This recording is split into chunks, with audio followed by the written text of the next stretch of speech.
Pure Love, episode 3. Hi, I'm Mandy. Hi, I'm Ignacio.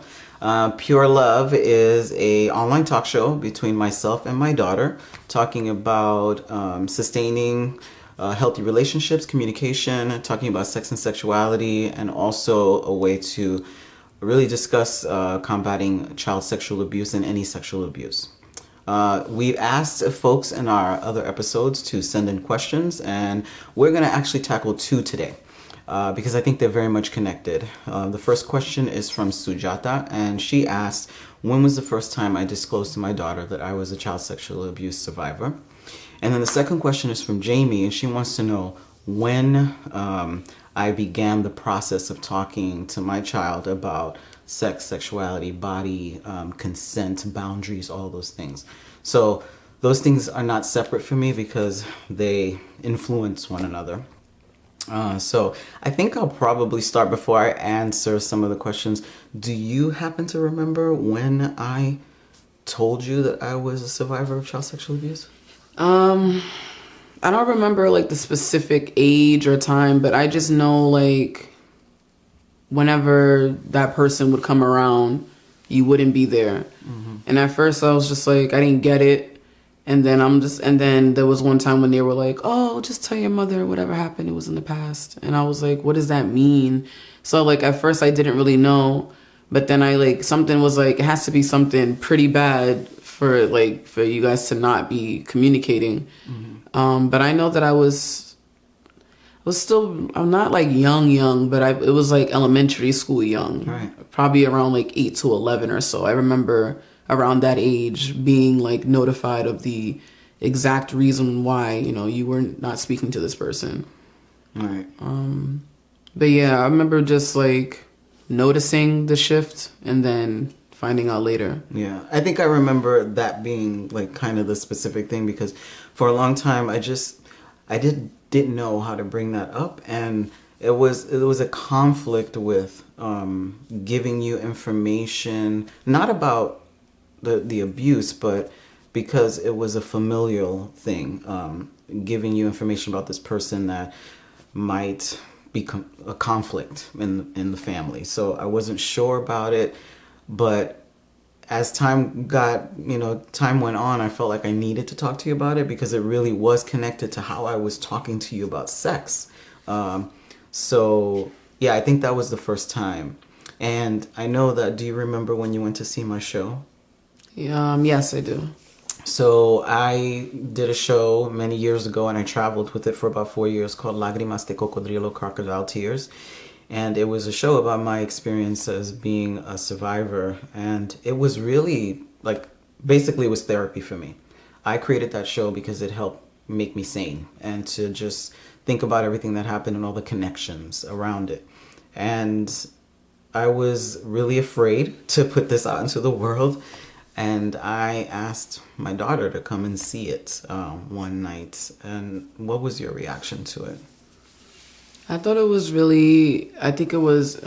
powerful and important for you. I feel like it was therapeutic, but like also still jarring for you because you're opening up old wounds. But I feel like it was also like a necessary thing for you. I was very proud of you. And I know I know it's like, it was weird because I told people about it, but then I'm just like, I always had to have a disclaimer, like it's not just a regular show. Like it's a dark kind of show. So, be prepared, I guess, if you hear about it or see anything. But I liked it because, it had like the music and the different like monologues and just like dialogues that you've had with mommy or, with yourself and battling like your inner child, and then the conversations that you've had with me and dealing with how you would navigate having your own daughter and raising a small child considering your past. So I thought it was really good. I liked it a lot. Thank you. And that show actually does connect, because I remember there was some scenes in it that definitely connected with like the grappling of talking with you, because I mean, later on I talked to you pretty openly, but in the beginning I was a wreck. I was a mess. I did not know how to even comprehend the sadness and the trauma that I was going through. And so it manifested in a lot of ways. And you might not remember this, but even changing her diapers was a traumatic and scary thing for me, because I always thought, because this happened to me, I am going to do it to my child. Even though that was not in my head to want to do it, but it was almost like, this is what happens. This is the cycle. So I was terrified of doing that. And there was a point that when she got old enough to be in the tub by herself, I remember just putting you in the tub, closing the curtain, and instructing you how to wash your body so that I wouldn't have to touch your body, because I was so scared that I would do something just in a certain way that would totally be horrifying and just, cross boundaries. So I lived in fear a lot of times. And while I'm doing that, I was going through deep depression and also contemplating suicide. But the one thing that kept me alive was you. Like, you. It's the same for me. Loving you and just knowing that I needed to be there for you and to really like navigate this. So I think after driving myself like crazy for so long and being so on you, like even when we were talking about in the last episode about the natural ways that kids just hump each other and stuff, she had a god brother, and oh my goodness, I would catch y'all humping all the time. And it was so traumatic for me because I was not sure if it was something that you wanted, if it was something that you were coerced into doing. I had no language to even like talk about it. So it freaked me out every time it happened. And I remember this one time it happened and I went berserk, and I remember putting you over my knees and spanking your bottom, which I don't do. The hitting is not something that I do. It's like go in the corner, write an essay about what you did, but there was no hitting. And I lost it at that point. And I was like, I cannot raise my child in fear. I cannot do that any longer. So that was the turning point for me in talking about, okay, what can I do? I can teach her about her body. I can teach her, that her body is hers and that no one can touch it, even me. And I always told you that. I was like, your body is yours, and if you don't even want me to touch it, then you don't have to, you tell me that. Because even very young, like you always told me I could close my door if I needed privacy to let you know. And when I said that to my friends, they're like, what? My mother never let me close the door. It was like really important, and I wanted to give that to you. I wanted to make sure that you knew that you had agency over your own body. And I'm using agency right now. We use like words like boundaries. These are not words that I had before. All I knew is that I needed to let you know that you could say no, and you could say no to me, and that no one had access to your body. And I think that's a big thing, because when we think about parents and children, right? Parents have power over their children. Right. And then sometimes in general, all adults. So that's also confusing when, they say to always listen and to respect adults. But if the adult is being inappropriate, how to say no, or to recognize when they're doing that. Exactly. Because I know a lot of people, they're just like, oh, like as a child, you put ultimate trust in adults because they're bigger, they can protect you, they're smarter, they know better. And then sometimes they really don't. And they have the worst intentions for you. And you just don't know, where you're like scared to say anything because you're not supposed to talk back, or you're not supposed to yell at adults, you're not supposed to be rude, you're not supposed to do anything. So I know a lot of kids deal with that. If someone is like trying to attack them or being inappropriate or approaching them the wrong way, they don't say anything because they're supposed to listen to and respect adults. There's like a balance, right? There's a balance that you have to know. There's a balance of, yes, you respect your elders, right? But there's also you understanding that you can have respect for them, but that you can always question. It's like question authority. You can always question if something feels wrong. You know better than anyone. And that's one of the things I kept trying to impart in you. And I remember one time your uncle, my brother, came over and picked you up and just hugged you and swung you around. And it was innocent. And you said, put me down, put me down. And so you said, this is my body. And I said, no. And I remember him saying, wow, that's okay. Okay. And he respected it and he put you down. And I was like, yes. And I was so proud of you because you were like, I didn't say that you could hug me. And I was like, that's what I want. I want you to be strong and powerful and say that. And it's good. And that they listened to you when you said it, you know. So that was super important. Yes. Because I know, like, when in regards to privacy, I've always been really happy that, and even now as an adult, like, if people try to invade or come in, I'm still just like, no. And I always use you as a reasoning for a lot of things. 'Cause I'm just like, if my own mother gives me privacy, why would I let you do that? If my mother doesn't talk to me like that, why would you talk to me like that? If my mother does not put their hands on me, why would you touch me at all? So I'm like, always use you as like, if this is not happening, then this is not happening. Because I had a friend in high school, like even after we graduated, she's like 20 years old, 21. Her mom always told her to leave the door open. Why are you closing it? You don't need to have it closed. What do you need privacy for?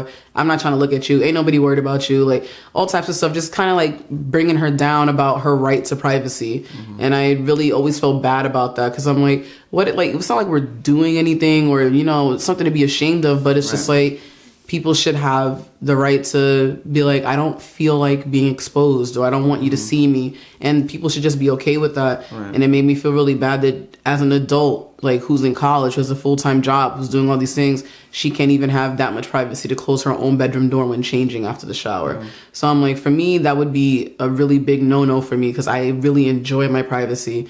And I like that you gave me that respect, even though I was your child. Mm.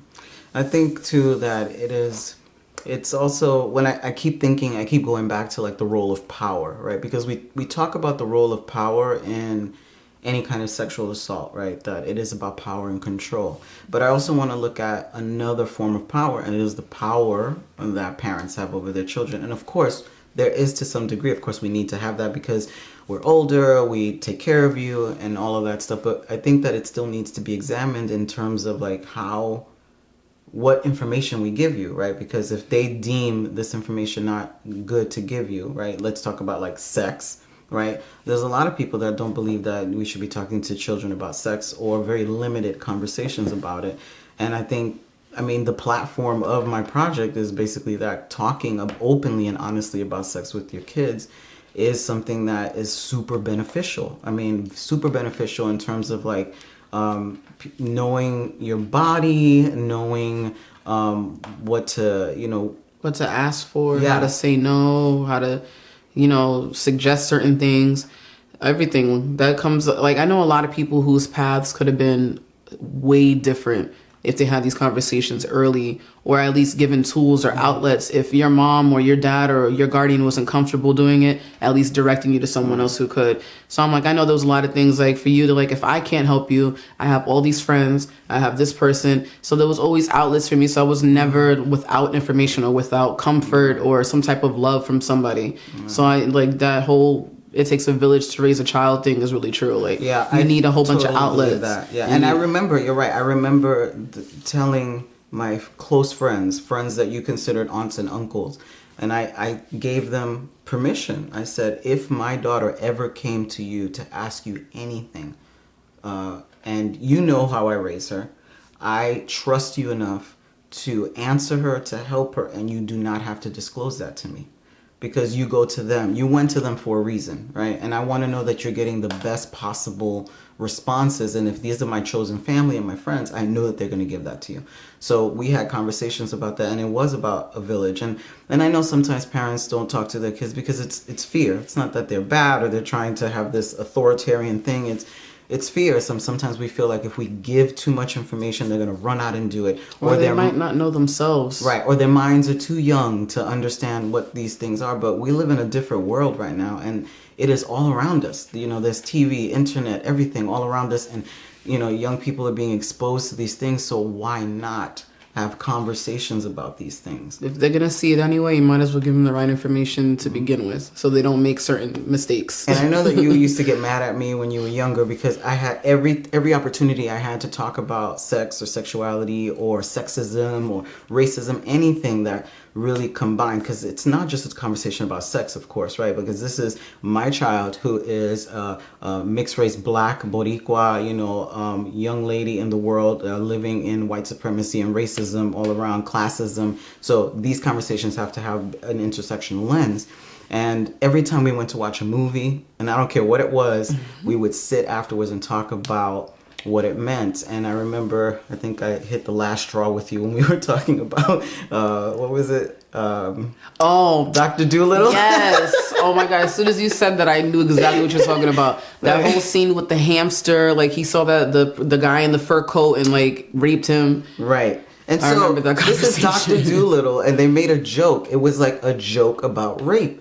And so after we saw the movie, we sat down and I was like, so what did you think about that? And that is, a way that they are highlighting and celebrating rape culture. And I think at that point you were just like, okay, Bob, not everything has to be political. But the thing is, like, I get it because I'm the same way now. And a lot of people say the same thing to me. Like, it's not that deep. It's fine. Like, I was listening to some Lil Wayne song and he said no homo. And I was like, you see, he's not even comfortable in his own sexuality to say that. We know you're straight. You don't have to say no homo. It's Right. just a line. These are just words. Why are you doing that? Are you not confident in your masculinity? Like, all these things. And my friend was like, calm down. Like, it's just Lil Wayne. And I'm like, but still, like, kids are listening to this and they're repeating it and it continues the cycle. Right. Today, somebody made a post on Facebook like, if your girl's dark skin, I know you're not happy. So I reposted Really? it and I was like, this is so problematic and ignorant and like, et cetera, et cetera, et cetera. And somebody was like, oh, somebody's just making a joke. You know how black people have that light skin versus dark skin? And I was like, yeah, but that doesn't make it any less damaging because little black girls are growing up thinking they're not beautiful because their shade is different from somebody else. Exactly. So I'm like, can you continue to perpetuate that? People are going to start believing it like we already do. So I'm like, you have to really, sometimes you really have to say something for everything because people just let it go by. It's just a joke. It's just social media. Don't worry about it. It's just a movie. But I'm like, it's really not. Music and movies are representation of our society. So when you're doing that stuff, you're letting us know that you think it's funny. It's a joke. It's not that serious. My opinion and my existence doesn't matter. Right. So I always have to be like, no. See, now you get mad at me before, but I get it. It's stuck in there. It's stuck in there. I get it now. Of course, as an adult, you're just like, oh. So yeah, it makes me happy that when we talk and you talk to me about like your relationships and conversations that you've had, the language that you use and how you kitty cats, the language that you use around, how you talk with them, how you express your feelings and how you create your boundaries. I'm just like, I'm so proud. I'm so proud that you are at a place that you feel empowered enough to do that, and I'm happy because I still get kind of nervous sometimes because I'm like, I don't want to start this argument right now. Like, I'm at work. I really don't want to argue, but you're coming for me, so I have to. Or my existence, or somebody that I love's existence, so I have to say something. Right. Like, there's someone that I knew for my whole life, and he'll post something about what did he say? How it was like, what's ruining the black community? And he said gay people were ruining it. So of course I had to drag him. Of course. So I always have to put people in their place, let them know, like, no. So I think that talking about sex education with you really was a part of my own healing, actually. So that I wouldn't drive you bonkers and myself bonkers, I needed to actually sit and talk with you and give you tools so that I could feel that you were strong and powerful enough to understand what was happening and to talk to me if anything did happen. Not healing yourself would damage me as well. Yeah.